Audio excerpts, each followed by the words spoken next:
तो so guys, आज हम बात करने वाले हैं वीडियो में कि आधार उद्योग का रजिस्ट्रेशन कैसे करते हैं। आधार उद्योग का रजिस्ट्रेशन करने के लिए आपको क्या क्या प्रोसेस फॉलो करना होगा, इस वीडियो में सारा डिटेल से डिस्कशन करने वाले हैं। और आपको तुरंत इंस्टेंट आपको आधार उद्योग रजिस्ट्रेशन सर्टिफिकेट मिल जाएगा। आप उसको डाउनलोड करके प्रिंट करके जहाँ आपको देना भी हो, जिस भी डॉक्यूमेंट की रिक्वायर हो, जहाँ पे आधार उद्योग MSME सर्टिफिकेट की, वहाँ पे आप दे सकते हो बैंक में या फिर जहाँ भी आपको ज़रूरत हो। तो वीडियो को स्टार्ट करने से पहले एक रिक्वेस्ट करना चाहूँगा, अगर आप हमारे चैनल पर न्यू हो तो आप चैनल को सब्सक्राइब कर लो, इस वीडियो को लाइक कर दो, ताकि आपको इस तरह की इन्फॉर्मेशन जल्दी मिलते रहेंगे और न्यू अपडेट मिलते रहेंगे। तो सबसे पहले आपको गूगल क्रोम ब्राउज़र ओपन कर लेना है अपना। वहाँ पे आपको सर्च बॉक्स में सर्च करना है आधार उद्यम। आधार उद्यम डालने के बाद आपको उद्यम आधार जो भी आप लिखो, तो यहाँ पे आ जाएगा पहला लिंक। जो पहला लिंक है उस पर क्लिक करना है। उस पर क्लिक करने के बाद आपको कुछ इस तरह का दिखेगा।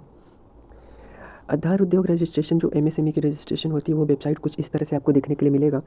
आपको कहाँ पे क्लिक करना है, सबसे पहले यहाँ पे नीचे दिख रहा है welcome to register here for new. तो जब आप फर्स्ट टाइम यहाँ पे लॉगिन कर रहे हो, रजिस्टर कर रहे हो फर्स्ट टाइम पहली बार, तो आपको पहली वाले लिंक पे क्लिक करना है। जैसा कि आप देख सकते हो, मैंने फर्स्ट वाले लिंक पे क्लिक कर दिया। यहाँ पे आपको कुछ इस तरह का दिखेगा। सबसे पहले आपको आधार नंबर डालना है। आधार नंबर सही सही फिल करना होगा। आधार कार्ड पे जो भी नंबर दिया हुआ है आपका आधार नंबर, वहाँ से आप देख करके फिल करो तो बेटर रहेगा। तो आधार नंबर आपको फिल करना है। साथ में आधार कार्ड पे जो नेम है आपका, वही नेम यहाँ पे फिल करना है। ठीक है, इतना करने के बाद आपको वेरीफाई एंड जनरेट OTP पे क्लिक करना होगा। तो जो भी आधार से लिंक होगा मोबाइल नंबर, उस पर आपको एक OTP जाएगा। OTP वेरीफाई करने के बाद आपको नेक्स्ट प्रोसेस होगा। आप जैसे ही वैलिडेट पे क्लिक करते हो, कुछ आपको इस तरह का नीचे पैन वेरिफिकेशन के लिए एक ऑप्शन मिल जाएगा।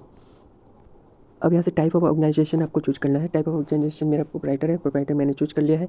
पैन कार्ड नंबर आपको यहाँ पे फिल करना होगा। पैन कार्ड नंबर सही सही होनी चाहिए आपकी, एक एक आपकी डिजिट मैच कर करके अच्छे से डालना होगा। नेम ऑफ पैन होल्डर, जो भी पैन कार्ड पे नेम जो भी स्पेलिंग है, सेम उसी तरह से आपको यहाँ पे डालना होगा। डेट ऑफ बर्थ जो भी पैन कार्ड पे है, उसके हिसाब से यहाँ पे फिल करके पैन वैलिडेट करना होगा आपको। मेरे वाले केस में मैंने वैलिडेट कर दिया है। आपको एक नीचे टेक्स्ट लिख करके आ जाएगा, your pen has been successfully verified. Okay, इसके बाद नीचे कंटिन्यू बटन है। कंटिन्यू बटन पे मुझे क्लिक करना होगा।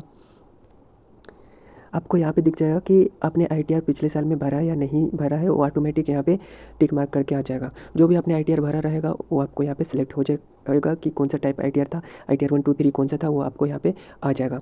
रजिस्ट्रेशन आपका GST का है या नहीं है, वो आपको यहाँ पे बताना है। आपके पास अगर GST का रजिस्ट्रेशन है तो आप येस सेलेक्ट करो, अगर नहीं है तो नो। नीचे में आपका नेम ऑफ एंटरप्रेन्योर आ जाएगा। एज पर पैन और आधार जो भी आपका नेम रहेगा वो आ जाएगा। फिर आपको यहाँ पे मोबाइल नंबर एक देना होगा और साथ में एक ईमेल ID देना होगा। फिर आप जैसे ही स्क्रॉल डाउन करोगे, मोबाइल नंबर ईमेल ID डालने के बाद नीचे में आपको दिख जाएगा कैटेगरी आप चूज कर लेना, आप कौन से कैटेगरी के अंदर आते हो, जनरल, SC ST OBC। फिर आपको मेल फीमेल, फिर आप यहाँ पे येस नो ये सिलेक्ट कर सकते हो, दिव्यांग होते या नहीं। उसके बाद नेम ऑफ इंटरप्राइजेस, आपका इंटरप्राइजेस का नाम क्या है वो आप यहाँ पे डाल सकते हो। बहुत सारे लोगों को कुछ अलग नाम से रखते हैं, तो आप वो नाम डाल सकते हो, या फिर कोई सेम नेम से रखते हैं, जो भी नाम रहेगा XYZ, आप वहाँ पे अपना नेम ऑफ इंटरप्राइजेस रख सकते हो। सपोज करो मेरे वाले केस में मैंने ये सैम्पल एक नेम लिख दिया है, और उसी तरह से यूनिट का क्या नाम है, अगर एक ही है यूनिट मेरे पास तो सेम वही मैं नेम रखूँगा जो इस वाले केस में। नेम ऑफ इंटरप्राइजेस में जो मैं डालूँगा, मेरे पास एक ही यूनिट में है तो इस वही नेम मैंने यूनिट वाले में भी डालना है। ठीक है, तो यहाँ पे सेम नेम डालूंगा, उसके बाद ऐड न्यू यूनिट में कर दूंगा। अगर मल्टीपल यूनिट है आपके पास तो मल्टीपल नेम डालना होगा आपको यहाँ पे। मेरे वाले केस में एक ही, तो मैं एक ही डालूंगा। मैं आपको यहाँ पे दिखा देता हूँ। जैसा कि आपको दिख सकता है यहाँ पे मैंने यूनिट का नेम यही सेम डाला जो भी इंटरप्राइजेस नेम डाला हुआ था, और वहाँ पे ऐड कर दिया। ऐड करने के बाद एक नीचे आ गया। मेरे पास अगर मल्टीपल होता तो ऐड मोर करके मैं यहाँ पे कर लेता। मेरे वाले केस में एक ही, तो मैं एक ही करता हूँ। अगर आपके पास भी एक होगा तो आप भी एक ही करना। फिर यूनिट नेम आप सिलेक्ट कर लोगे, यहाँ से आपको ऑटोमेटिक सेलेक्ट करने के लिए आ जाएगा जो भी आप ऊपर डाले रहोगे। फिर वहाँ पे आपको उसका एड्रेस देना होगा। तो एड्रेस पिन कोड के साथ मैंने करेक्ट एड्रेस फिल कर लिया। हाँ, यहाँ पे एक इंपॉर्टेंट चीज़ है कि एड्रेस आपको ध्यान से भरना होगा, क्योंकि जो एड्रेस एक बार फिल हो जाएगा वो बाद में चेंज नहीं हो पाएगा। ठीक है, एड्रेस फिल करने के बाद ऐड प्लांट दिख रहा है, आपको यहाँ पे ऐड प्लांट पे क्लिक करना होगा। फिर नीचे में ऑफिस एड्रेस है, तो ऑफिशियल एड्रेस भी अगर सेम है तो सेम एड्रेस आप यहाँ पे भी डाल सकते हो, या फिर अगर दूसरा एड्रेस है तो आप दूसरा एड्रेस डाल सकते हो। फिर ऑफिस एड्रेस डालने के बाद आपको यहाँ पे लैटिट्यूड लॉन्गिट्यूड आएगा। यहाँ पे सेलेक्ट करने के लिए गेट यहाँ पे करना है, गेट लैटिट्यूड एंड लॉन्गिट्यूड। इस पर क्लिक करने के बाद आपको एक न्यू विंडो ओपन होगा कुछ इस तरह से। आपको यहाँ पे क्या करना है, जूम करना है, जूम करके अपना एरिया सेलेक्ट करना है। सेलेक्ट करने के बाद आप जैसे सेलेक्ट करोगे ओके बटन क्लिक कर दोगे, आपको लैटिट्यूड और लॉन्गिट्यूड लिख करके आ जाएगा। उसके बाद मैंने ओके कर दिया। अब यहाँ पे पूछ रहा है कि आपके पास पिछला कोई भी रजिस्ट्रेशन वगैरह है या फिर नहीं है, तो मैंने नॉट एप्लीकेबल कर दिया। अब आपको यहाँ पे बताना होगा कि आपका डेट ऑफ इनकॉर्पोरेशन कब है। तो इस वाले केस में आपको थोड़ा सा अच्छे से समझना होगा। डेट ऑफ रजिस्ट्रेशन में आपको क्या करना होगा कि जिस दिन आप रजिस्ट्रेशन कर रहे हो वो करेंट डेट नहीं लेगा या फिर फ्यूचर डेट भी नहीं लेगा, आपको कोई ना कोई पास डेट लेना होगा। तो आप 2-4 दिन या फिर 10 दिन पिछला डेट ले सकते हो, ठीक है। बिज़नेस आपका कमिटमेंट हो चुका है या नहीं हुआ है, अगर आपके केस में नहीं हुआ है तो आप नो सेलेक्ट कर देना। अगर ऑलरेडी हो रखा है तो आप येस करके आप डेट ऑफ कमिटमेंट यहाँ पे सेलेक्ट कर लेना। उसके बाद नीचे में बैंक डिटेल आएगा। बैंक डिटेल आपको बैंक का नाम, IFSC कोड और फिर बैंक अकाउंट नंबर डालना होगा। फिर नीचे में आपको होगा मैन्युफैक्चरिंग है कि सर्विस है। तो आप मैन्युफैक्चरिंग अगर आप कर रहे हो तो आप मैन्युफैक्चरिंग सेलेक्ट कर लेना, या फिर सर्विस प्रोवाइड कर रहे हो तो सर्विस पे सिलेक्ट करना होगा आपको, ठीक है। मेरे केस में मैन्युफैक्चरिंग था, मैंने मैन्युफैक्चरिंग सेलेक्ट कर लिया है।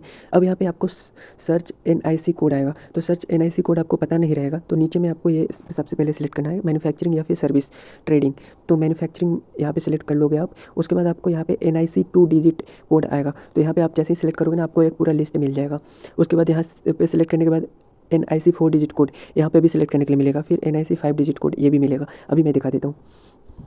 जैसा कि आप देख सकते हो चूज 2 डिजिट NIC, तो यहाँ पे आपको मिल जाएगा कि मैन्युफैक्चर क्या चीज़ कर रहे हो आप, यहाँ से आपको सिलेक्ट करना होगा। उसी तरह से 4 डिजिट में भी मिलेगा, 5 डिजिट में भी सिलेक्ट करने के लिए मिल जाएगा।